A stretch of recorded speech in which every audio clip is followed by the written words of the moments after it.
Now, I know the story that I'm about to go through is a bit of an old one, but I feel it's incredibly important for us to be discussing right now, especially with all of the recent mess that's going on in the gaming industry at the moment. So you know SAG-AFTRA, right? They're the union that had Hollywood by the balls for the majority of 2023. Big writer's strike going on to make sure that writers and even some actors were being compensated for the work that they were doing. And there was a growing fear going on where Hollywood was kind of leaning more towards AI in terms of creating films and writing scripts. And even recently, they've started going into game development and protecting developers, writers, and animators from publishers that were trying to push AI technology. Which is very ironic because now they're doing this. SAG-AFTRA signed a deal with Replica Studios, a company that buys voice actors' voices and licenses them out. You're selling your voice, and someone owns the rights to it now. I have no idea where this complete 180 came from, but it is terrifying. Horrifying. It sets an absolutely devastating precedent in video gaming as a whole. So this article by Isaac Brecken, it just basically, the beginning and part of it details what the deal is. The agreement would permit SAG-AFTRA members, specifically voice performers, to work with Replica to create digital replications of their voices. Those voices can then be licensed out for use in video games and other interactive media projects with SAG-AFTRA authored protections. It then goes on to say how the reaction has been.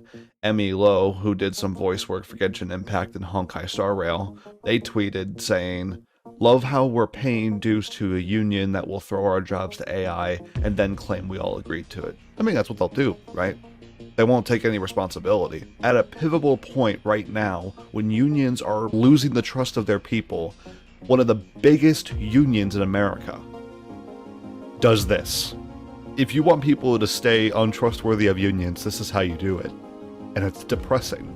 Oh, and then there's this comment that sent me into a frenzy. I think the first thing that I would just say is I think there are quite a large number of members who are very pleased with this announcement. Duncan Crabtree Ireland, SAG-AFTRA National Executive Director and Chief Negotiator, told The Verge in an interview. And I think sometimes it's a mistake to hear a certain number of voices, even if they're raised in a very concerned or agitated tone, as being representative of the entirety of the membership that works this contract or work in this area. Oh, brother, this guy stinks! What do you mean by that, Duncan? What do you mean by that? What do you mean? You implying that big voice actors agreed to this? Because according to Twitter, and according to quite a few other voice actors, more prominently the voice actor for Adam Jensen from Deus Ex, Steve Blum, who has voiced in many games, more notably Ares from the God of War franchise, they don't seem like they agreed to it. Nobody informed them about the situation, if anybody agreed. I think it was actors you specifically paid to agree to this, or voice actors you cherry-picked who were blissfully ignorant to this decision. Look, I want you guys to be the ones to come to your own conclusions on this. I want you guys to give me your thoughts, whether it be of the same or the opposite.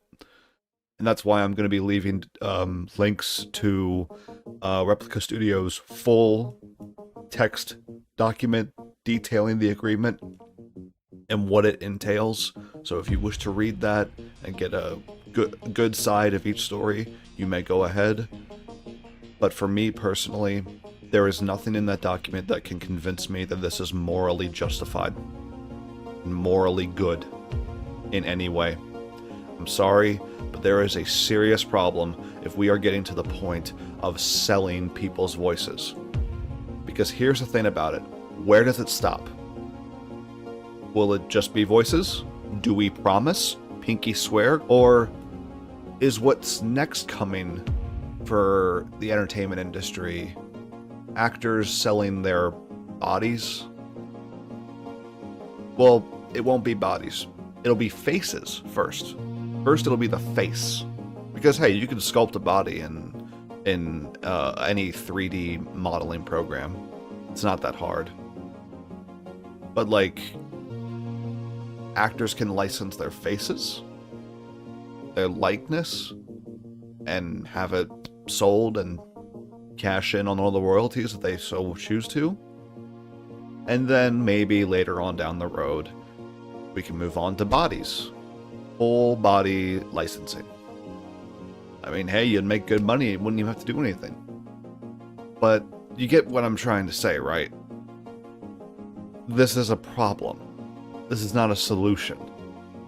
And it's bitterly ironic that the movement that was solely going after the entertainment industry for having AI replace these jobs is now signing off on a deal to have AIs take voice actors' jobs.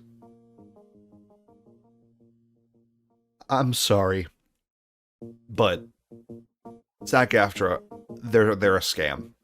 In my opinion, they are a scam.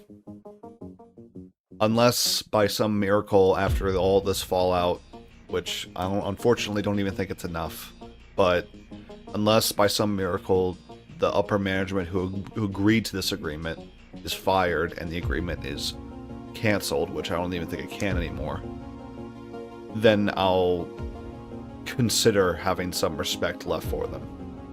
But until that improbable reality happens, I would stay far away from SAG-AFTRA.